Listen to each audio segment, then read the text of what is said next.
cima. Olá, está no ar com você mais um programa Cabeça para Cima que você já sabe que pode assistir pela Rede Boas Novas de televisão, mas também pode assistir pelo seu computador, pelo seu tablet, pelo seu smartphone, onde você estiver, utilizando o site www.boasnovas.tv.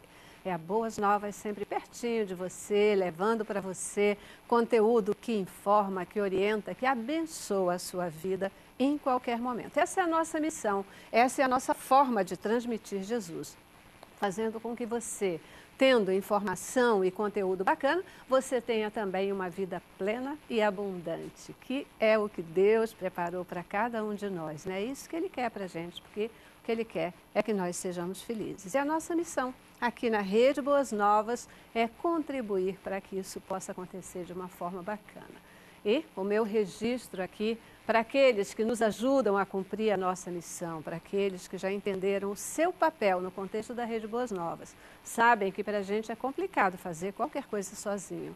Você, querido semeador de Boas Novas, que tem orado por nós, que tem orado pelos nossos desafios, mas que tem também contribuído financeiramente para que nós possamos chegar lá. Só o Senhor pode te retribuir, portanto, a nossa oração é que Ele faça isso, que Ele possa atender os desejos do seu coração a cada dia. E você que tem sido abençoado com a nossa programação, mas ainda não é um semeador, fica o nosso desafio. Liga aí 2126-300 ou entra no nosso site e venha se tornar um semeador, com aquilo que você puder, com aquilo que o Senhor tocar no teu coração. Seja qual for a quantia, isso vai fazer diferença, isso vai nos ajudar a estar mais perto de você, com uma programação de qualidade, uma programação que você, tenho certeza, vai se sentir abençoado, como tem se sentido até agora. 2126-300 ou www.boasnovas.tv. Cabeça para Cima de hoje, nós vamos tratar sobre um tema de saúde. Você já ouviu falar sobre a vigorexia, ou também chamado aí, né, no nome mais científico, é o transtorno disfórmico muscular. Isso é um distúrbio que faz com que as pessoas se percebam magras e fracas, ainda que elas sejam fortes e musculosas. Conhece alguém que está passando por esse tipo de fase na vida, que tem esse tipo de problema? Você sabe como tratar a questão da pessoa vigoréxica? Logo depois do Cabeça para Cima de hoje, você vai saber sim. Nós vamos falar sobre vigorexia, o transtorno do século. Veja o nosso informativo e tem um time muito bacana para conversar com a gente sobre esse tema. Vigorexia ou transtorno dismórfico muscular é classificado como uma das manifestações do espectro do transtorno obsessivo-compulsivo. A vigorexia e a anorexia nervosa são desordens semelhantes. Diante do espelho, anoréxicos se enxergam obesos e os vigoréxicos se veem fracos, magros e franzinos, apesar de estarem fortes e musculosos. A autoimagem distorcida leva os portadores de vigorexia à prática exagerada de exercícios físicos em busca do corpo perfeito, de acordo com os padrões de beleza impostos pelos valores da sociedade contemporânea. Paralelamente, introduzem alterações na dieta, constituída basicamente por proteínas, passam a consumir suplementos alimentares sem orientação e recorrem ao uso de esteroides e anabolizantes. O tratamento é multidisciplinar, envolve médico, psicoterapeuta, nutricionista, preparador físico, professores de educação física. A pessoa não precisa abandonar totalmente a prática de exercícios.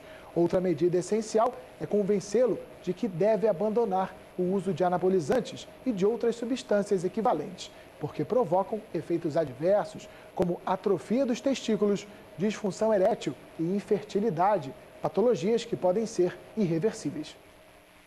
Pois é, você já conhecia a vigorexia?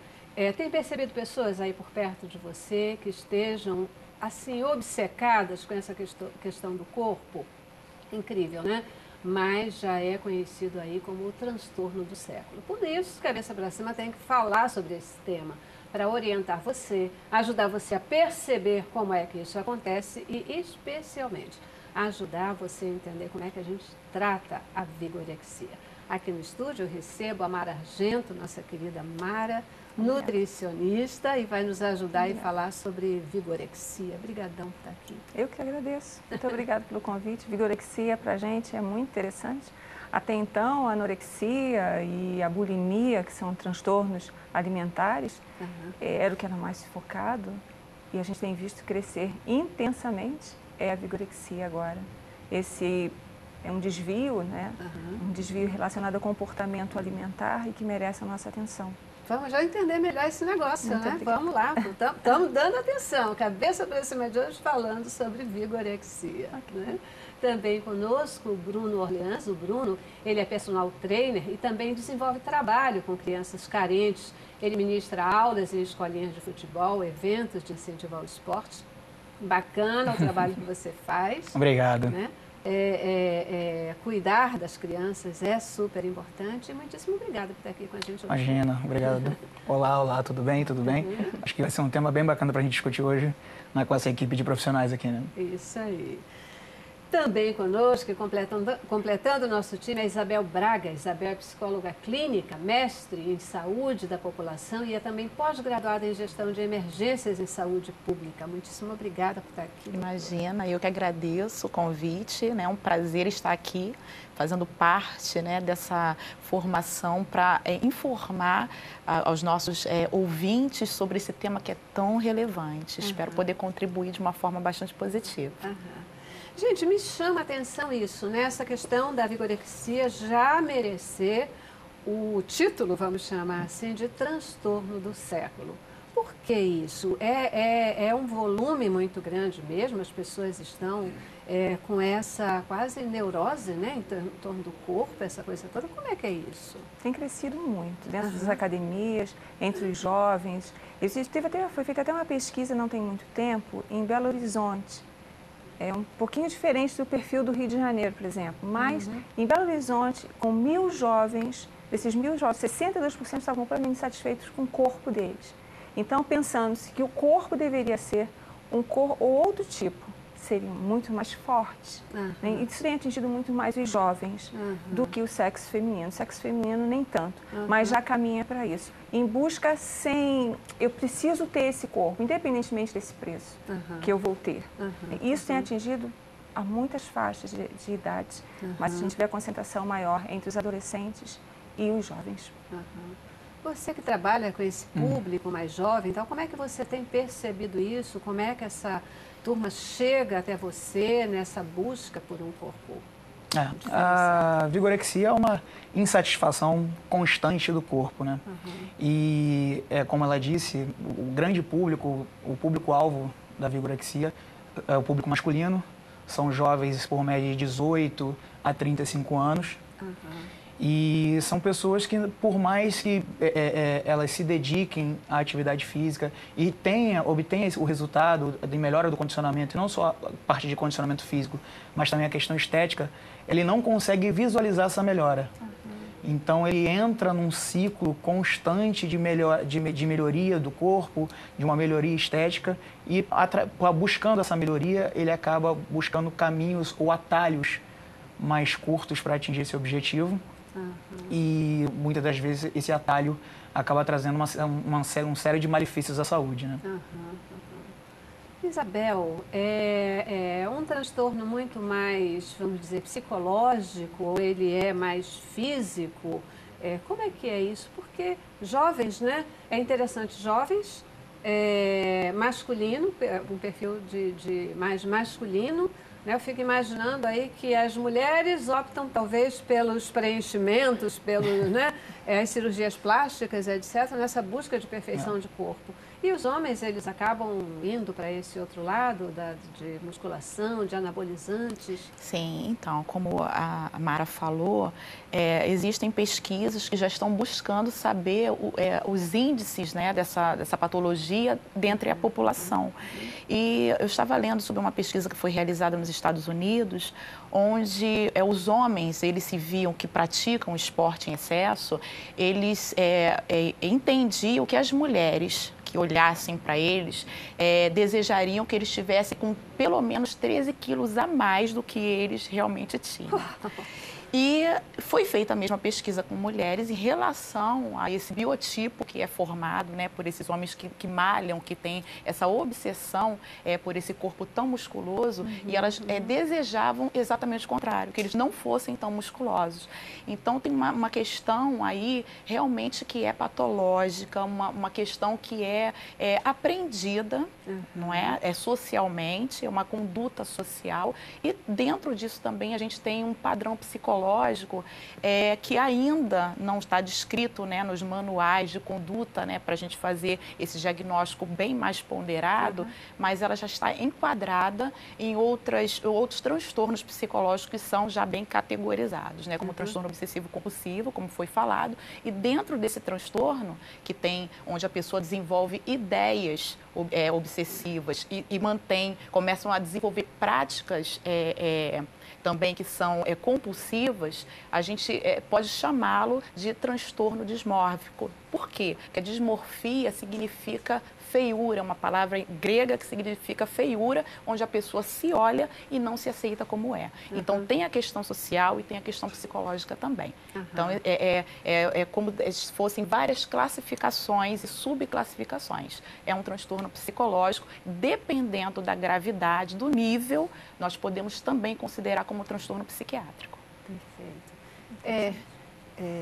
Um transtorno que normalmente ele vai requerer exercício ou os tais anabolizantes, essa questão toda. Classe social,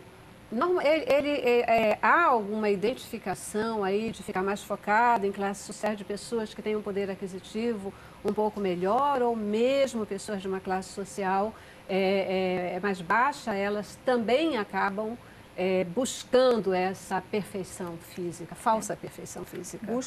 Busca-se, e dependendo, a classe média normalmente que é mais atingida, mas a classe mais inferior, ela também vai buscar.